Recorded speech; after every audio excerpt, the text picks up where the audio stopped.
estar apto, como o texto diz, para a boa obra, segundo a vontade de Deus, eu tenho que ser instruído, ensinado, corrigido e repreendido pela palavra de Deus. Os irmãos estão compreendendo até aqui?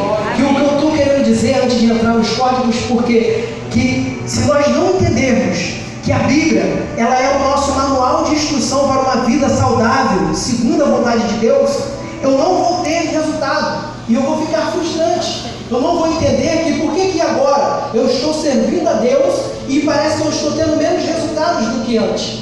Porque se nós ficarmos no Evangelho, onde não tem confronto, não tem mudança, não tem transformação, nós não vamos prosseguir. E muitas das vezes vai vir vento, vai vir tempestade e vai fazer nós recuarmos, desistir, parar. E nós não vamos viver aquilo que Deus tem para nós. Porque a Bíblia fala que Deus ele tem planos bons, planos perfeitos e eternos para os seus filhos. Só que para nós alcançarmos esses planos, nós temos que seguir as instruções da sabedoria bíblica. Então, são 10 códigos que eu quero que você imagine esses códigos como Deus ele tem algo, eu creio, preparado, grande para cada um de nós aqui. Só que eu quero que você imagine que Deus colocou isto em um cofre. E para você ter acesso a isto que está dentro deste cofre, você tem que digitar os códigos. E os códigos eles estão justamente na palavra de Deus, no manual de instrução do ser humano. Deus ele criou o ser humano. E assim como qualquer criador que cria algo, que cria um produto, ele deixa um manual de instrução. E se você observar quando você compra qualquer produto eletrônico, se você ler lá, vai dizer que se você seguir as instruções do manual, você vai obter o uso perfeito daquele produto. Ou seja, se você seguir a palavra de Deus, as instruções da palavra de Deus, você vai poder ter uma vida boa, perfeita e agradável, segundo a vontade de Deus. Então eu quero te convidar a você estar comigo nestes códigos, para você poder viver essa vida. O primeiro código que eu separei aqui é o código da oração.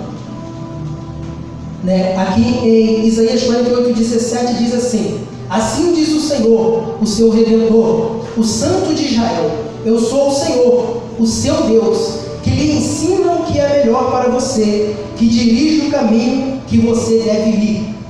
Ou seja, Deus aqui, ele se apresenta como o nosso Redentor. O que é o Redentor?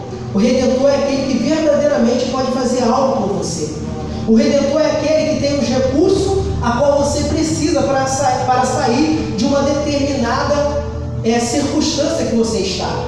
Lembra de Jó que ele diz, ele declara: eu sei que o meu Redentor vive e em breve se levantará ao meu favor. Porque o Redentor ele tem essa função de socorrer aquele que necessita. E ele é alguém que verdadeiramente tem esses recursos. E Deus aqui ele se apresenta para o teu povo como: eu sou o seu Redentor. E ele também diz que ele é aquele que lhe ensina o que é melhor para você. E Deus ele verdadeiramente pode nos ensinar o que é melhor para nós, porque ele é o único que conhece o nosso futuro. Ele conhece todos os seus dias. A Bíblia fala que ele tem um livro escrito com todos os nossos dias. Então ele verdadeiramente ele pode nos ensinar, porque ele sabe cada decisão certa que nós devemos tomar.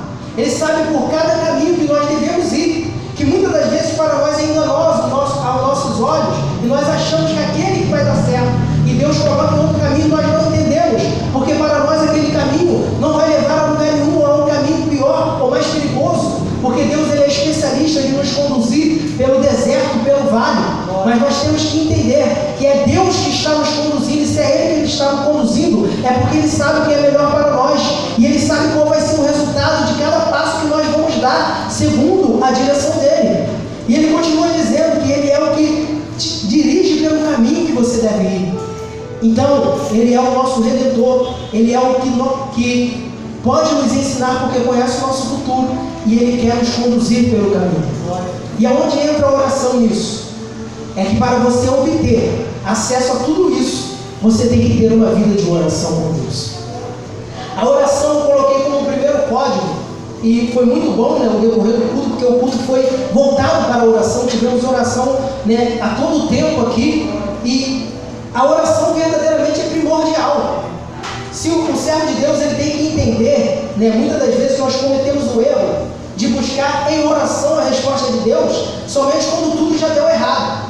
Depois que nós tentamos da nossa maneira, do nosso jeito, com a nossa força, aí não deu certo, aí sim vamos buscar a Deus. Só que isso é um erro, porque a oração ela tem que ser primordial em nossa vida, porque a oração é o acesso que você tem a Deus, né? Jesus ele trouxe algo muito interessante e importante para nós em relação à oração, porque outrora era costume usar a oração, né, no nome de Deus de Abraão, de Isaac e de Jacó. Porém, quando Jesus ele vai ensinar a orar, ele diz, quando você for orar, diz assim: Pai nosso que está no céu. Ou seja, a oração agora não é mais terceirizada, a oração agora é algo do Pai para o Filho.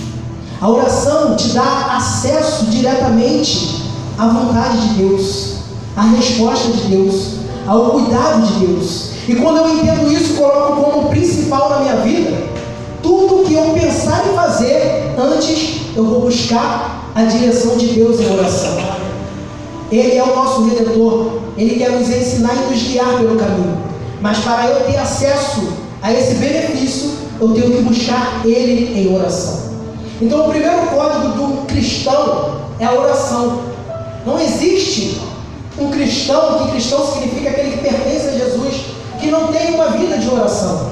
Jesus, mesmo sendo o próprio Filho de Deus, ele tinha uma vida de oração.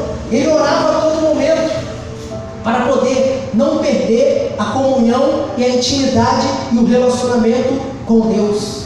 Então a oração, em tudo que você fizer, cada passo, né, a oração tem que estar no teu dia a dia, no teu acordar, no teu levantar, em cada decisão que você for tomar na tua casa, na tua família, no ambiente profissional. Tudo que você fizer tem que ser direcionado pela oração.